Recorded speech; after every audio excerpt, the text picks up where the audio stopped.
Assalamualaikum warahmatullahi wabarakatuh. Alhamdulillahirabbil alamin. Wassalatu wassalamu ala sayyidina Muhammadin wa ala alihi wa sahbihi ajma'in. Amma ba'd. Rabbi shrah li sadri wa yassir li amri wa hlul 'uqdatam min lisani yafqahu qawli. Perkenalkan, nama saya Muhammad Abdul Rahman, NIDN 0329098602, dosen Prodi Pendidikan Agama Islam, Fakultas Keguruan dan Ilmu Pendidikan, Universitas Nahdlatul Ulama Indonesia. Mata kuliah yang diampu Bahasa Arab 2. Selamat datang di perkuliahan kita, yaitu mata kuliah Bahasa Arab 2. Dalam video singkat ini, saya akan menjelaskan tentang rencana pembelajaran semester atau yang biasa kita sebut RPS. RPS ini adalah panduan utama kita dalam menjalani proses pembelajaran selama 1 semester ke depan.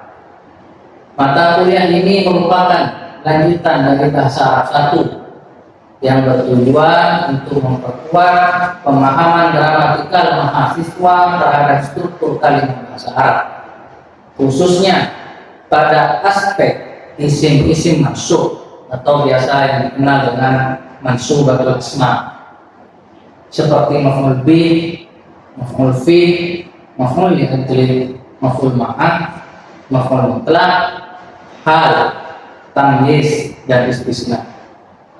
Pembelajaran dirancang untuk membekali mahasiswa dengan kemampuan menganalisis, mengidentifikasi, dan mengaplikasikan kaidah-kaidah tersebut dalam membaca, menulis, serta memahami teks Arab sederhana.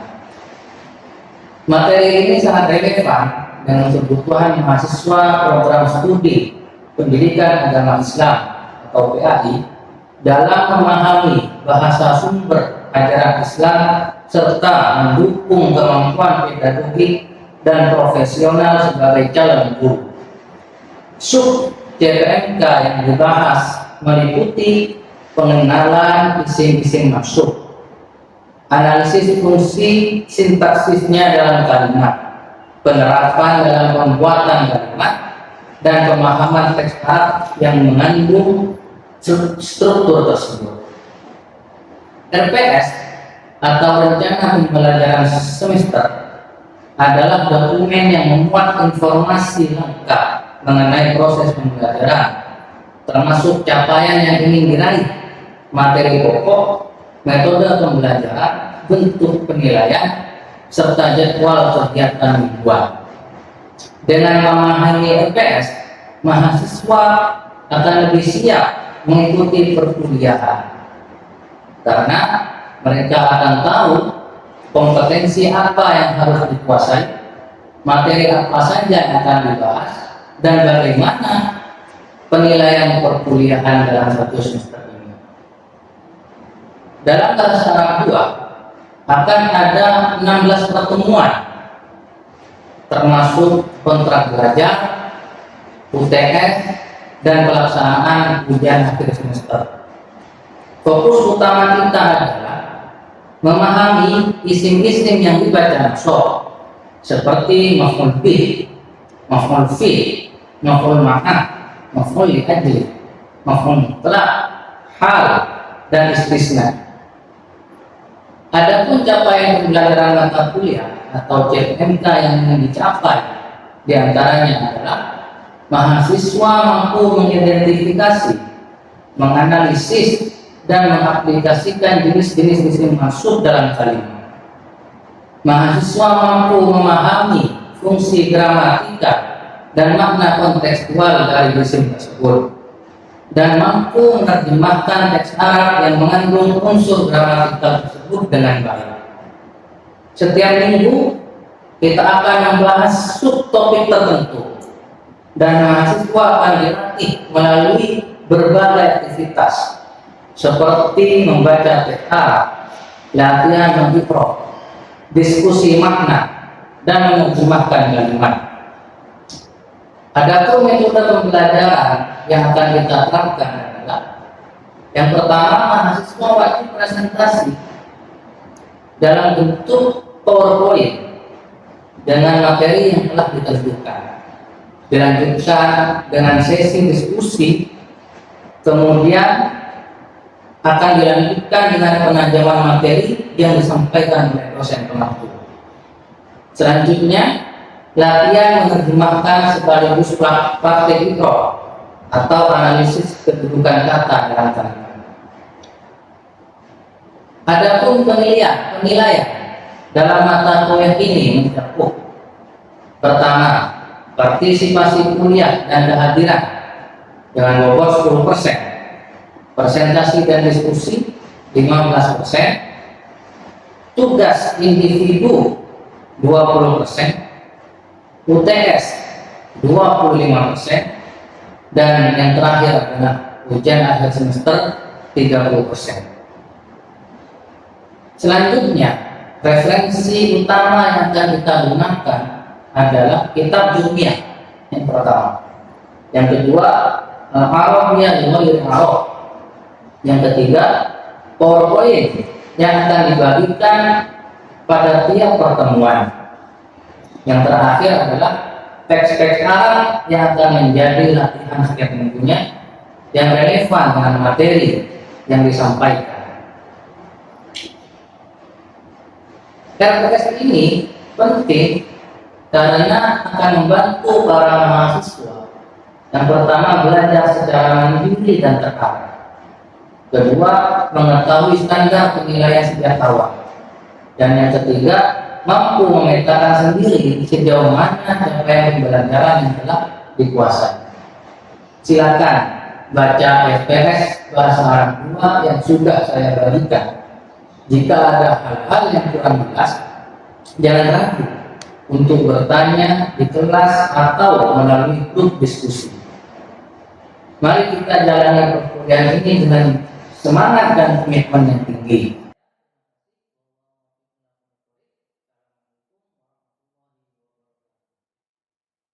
Assalamualaikum warahmatullahi wabarakatuh. Selamat siang semuanya. Di perkuliahan kita yaitu mata kuliah Bahasa Arab 2.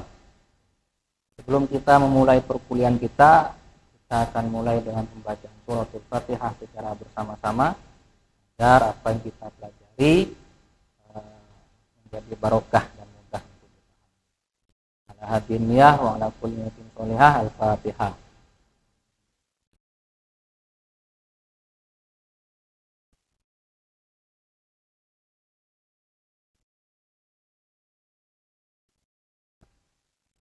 Baik teman-teman semuanya, Rabbi shrah li sadri wa yassir li amri wahlul 'uqdatam min lisani yafqahu qawli.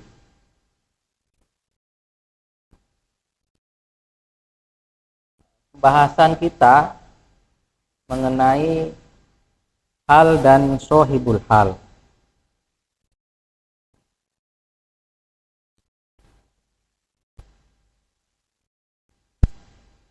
Ada pada bab ini ada dua istilah yang perlu kita pahami. Yang pertama adalah hal. Apa itu hal? Adalah kalimat atau kata yang menjelaskan kondisi seseorang atau sesuatu ketika perbuatan terjadi. Dan harus mansub. Hal ini harus mansub. Sohibul hal ini dalam suatu kalimat tergantung posisinya. Sohibul hal ini bisa saja dia dari fa'il, bisa saja dia dari mubtada, bisa saja dia maf'ul bih, maf'ul ma'ah, dan lain-lain. Ada 3 syarat bagi hal. Yang pertama, hal itu harus terdiri dari isim nakirah. Yang kedua, hal itu harus terletak setelah sempurnanya kalam atau sempurnanya kalimat. Yang ketiga, hal ini atau sohibul hal itu dari isim ma'rifah. Seperti contohnya, ini contohkan.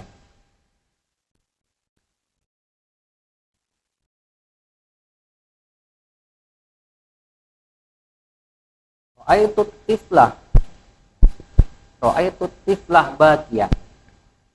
Di sini kata bakian menjadi hal dari maf'ul bih at-tiflah.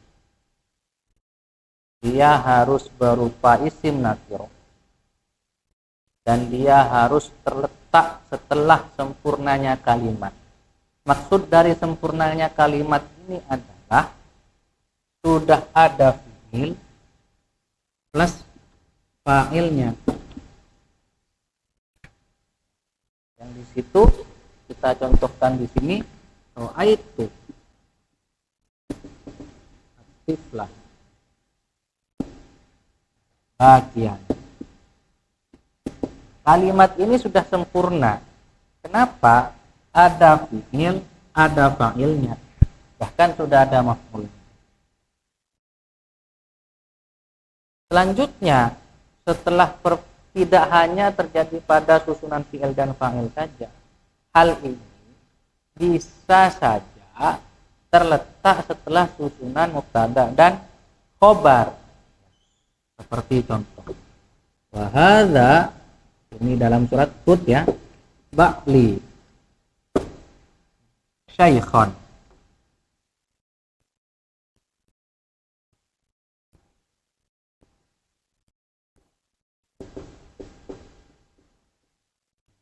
Wahada ba'li syaikhon. Ini mubtada dan khobar.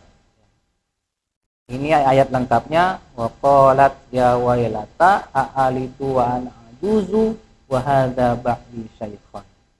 Ini dan adapun suamiku dalam keadaan tua. Ini mubtada dan ini khobarnya. Syaikhon di sini menjadi hal. Siapa sahibul halnya? Kalau di sini sahibul halnya itu aktiflah. Kalau di sini sahibul halnya adalah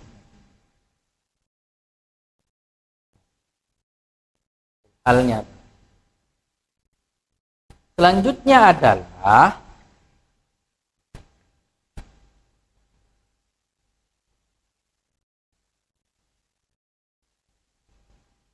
macam-macam hal. Sebelumnya hal ini biasa diterjemah sebagai dalam kondisi atau dalam keadaan. Dalam kondisi atau dalam keadaan. Misalnya, ja'a at-thalibu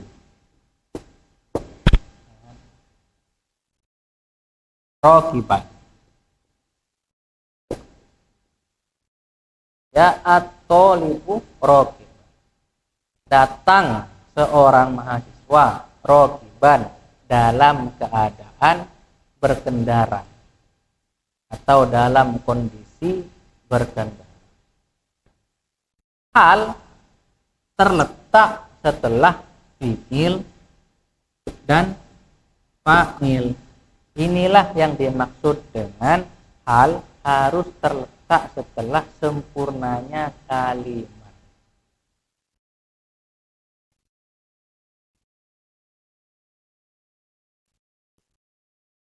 Ada macam-macam hal. Yang pertama adalah hal mufrad. Hal itu ada dua. Yang pertama hal mufrad. Yang kedua hal jumlah. Apa bedanya? Hal mufrad itu adalah hal yang tidak terdiri dari kalimat. Hal mufrad adalah hal yang bentuknya bukan berupa jumlah maupun siful jumlah. Dia terbatas dengan bentuk tunggal seperti isim mufrad, misalnya jamak taksir, jamak mudzakkar salim, dan jamak muannas. Di sini ja'at thalibu raqiban. Ja'at thalibani raqibaini. Raqibaini ini hal.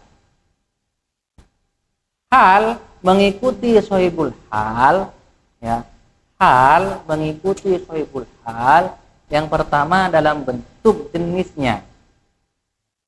Kalau sohibul halnya ini adalah bentuknya, jenis katanya itu adalah mudzakkar, maka halnya juga harus mudzakkar.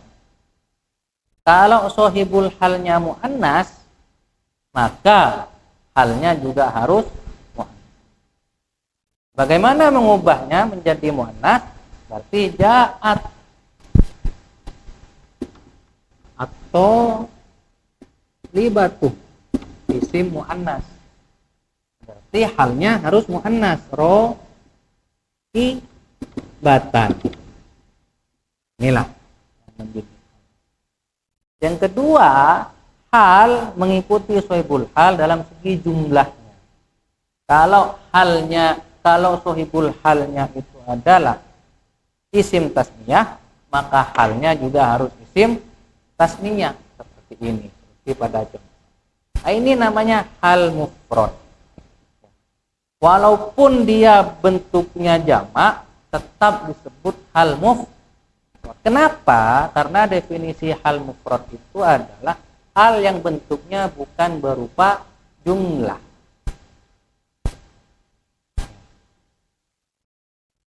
Yang kedua adalah hal jumlah ismiyah. Nah, jumlah ini dibagi lagi. Yang pertama jumlah ismiyah, yang kedua jumlah fi'liyah. Kalau jumlah ismiyah adalah berarti halnya berupa mubtada dan khobar. Di sini ja'a Khalidun wa huwa yabki. Atau dalam Al-Qur'an la taqrabus sholata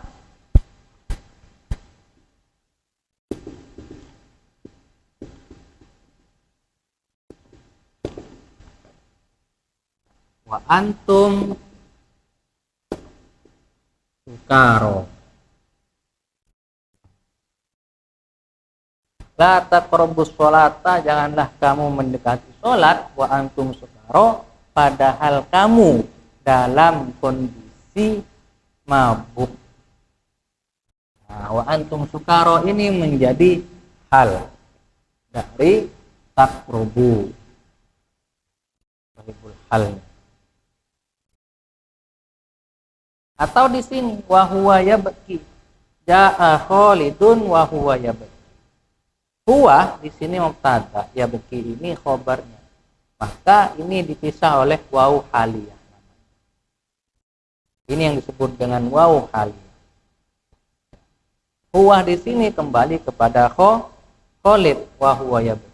Ja'a Khalidun, Khalid datang, wa huwa yabki, dalam kondisi menangis.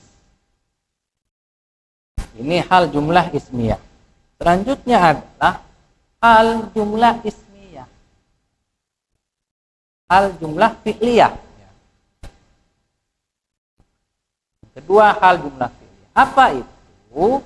Halnya berupa kalimat fi'liyah. Berarti fi'il dan fa'il. Ya. Contoh gampangnya.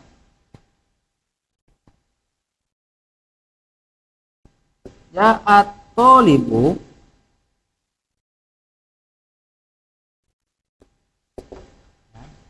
datangkan fi'il madhi atau fi'il mudhari. Yafrahu.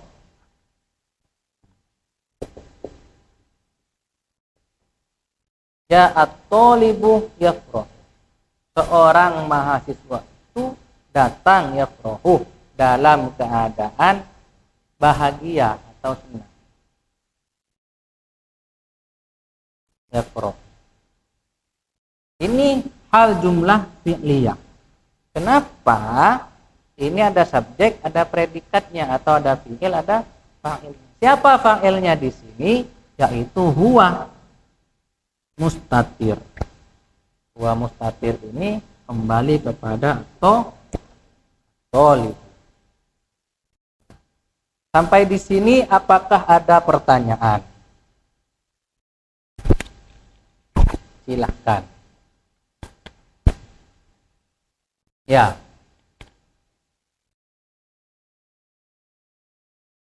Waalaikumsalam warahmatullahi wabarakatuh.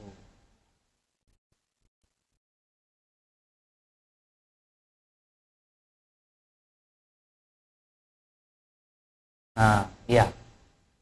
Apakah hal itu dari isim ma'rifah? Apakah bisa? Tadi di awal saya menjelaskan bahwa hal harus dari isim. Apakah bisa dari isim ma'rifah? Bisa. Tapi dengan syarat isim ma'rifah itu bisa ditakwil menjadi nakiro. Seperti apa contohnya?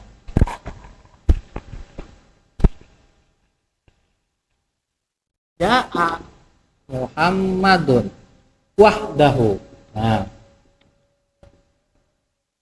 wahdahu. Kata wahdahu ini menjadi hal dari Muhammad. Tapi dia ma'rifah. Ma'rifahnya karena mudhof dan mudhof. Tetapi ini bisa ditakwil menjadi nakiro. Ai munfaridan. Nah, ini takwilnya. Syaratnya harus Muhammad telah datang munfaridan dalam keadaan sendirian. Wahdahu, dirinya sendiri, ya sendirian juga. Syaratnya harus itu. Dan ini tidak banyak memang. Ada lagi yang mau bertanya? Ya, silahkan.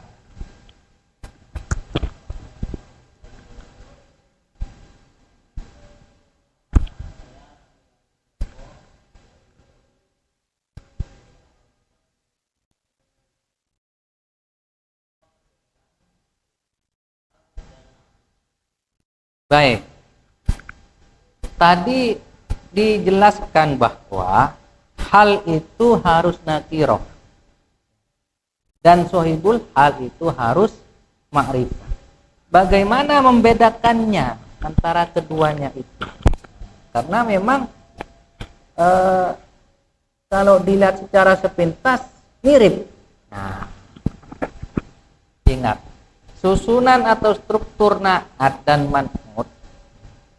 Na'at itu harus mengikuti segala jenis atau segala bentuk dari man'utnya. Kalau na'atnya ma'rifah, man'utnya juga harus ma'rifah. Kalau man'utnya ini nakiro, maka ini juga harus nakiro. Semuanya. Kalau mufrad juga harus mufrad.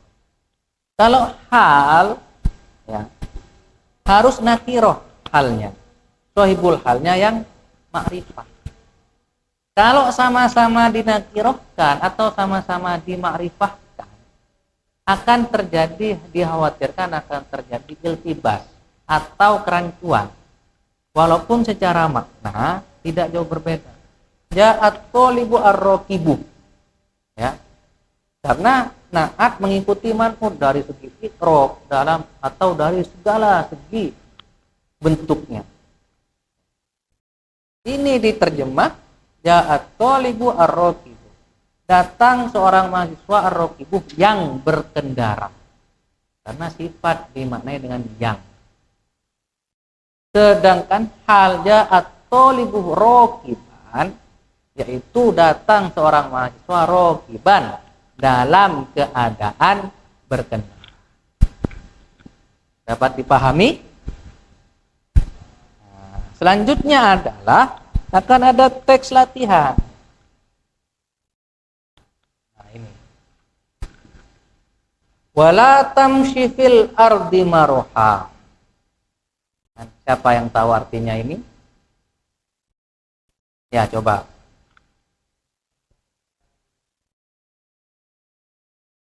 Dalam keadaan sombong. Kira-kira mana halnya ini? Ya, maroha. Oke.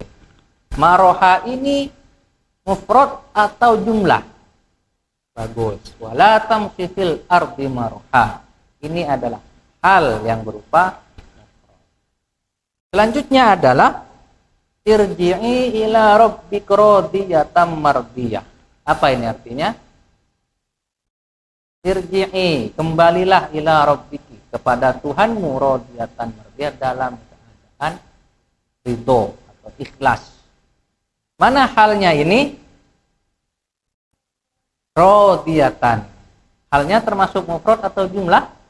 Mufrad. Terakhir adalah La taqrabus sholata wa antum sukara. Janganlah kamu mendekati sholat dalam kondisi mabuk. Mana ini halnya? Ya.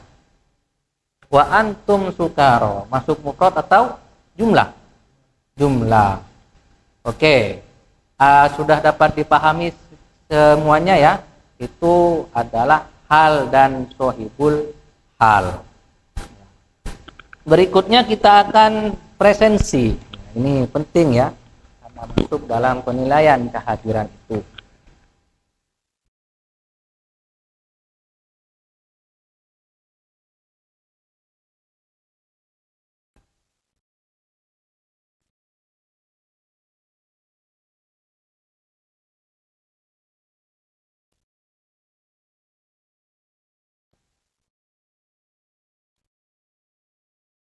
Zikri Ramadan. Nabil, Riko, Fadia, Diniati, Silvia, Putri Anissa, Wilda Naila, Gita, Salwa, Dimas Sutisna, Risma Yantina, Dwi Nur, Mega Kartika, Debi, Safwatun, Fatimatu Zahra, Lola, Fatia, Fadia. Oke, sudah dipanggil semuanya. Sekian dari saya penjelasannya untuk materi pertemuan hari ini. Wallahu muwaffiq ila aqwamit thoriq. Assalamualaikum warahmatullahi wabarakatuh.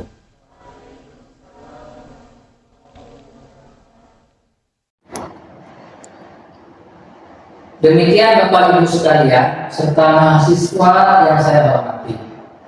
Seluruh rangkaian penjelasan rencana pembelajaran semester atau FPS dan gambaran umum proses pembelajaran dalam mata kuliah bahasa Arab 2 telah saya sampaikan. Saya berharap penjelasan ini dapat membantu para mahasiswa dalam memahami arah dan tujuan pembelajaran kita selama 1 semester ke depan. Apabila dalam penyampaian saya terdapat kekurangan atau hal yang kurang berkenan, saya mohon maaf yang sebesar-besarnya. Terima kasih atas perhatian dan komitmen Anda semuanya. Wallahu muwaffiq ila aqwamit thoriq. Assalamualaikum warahmatullahi wabarakatuh.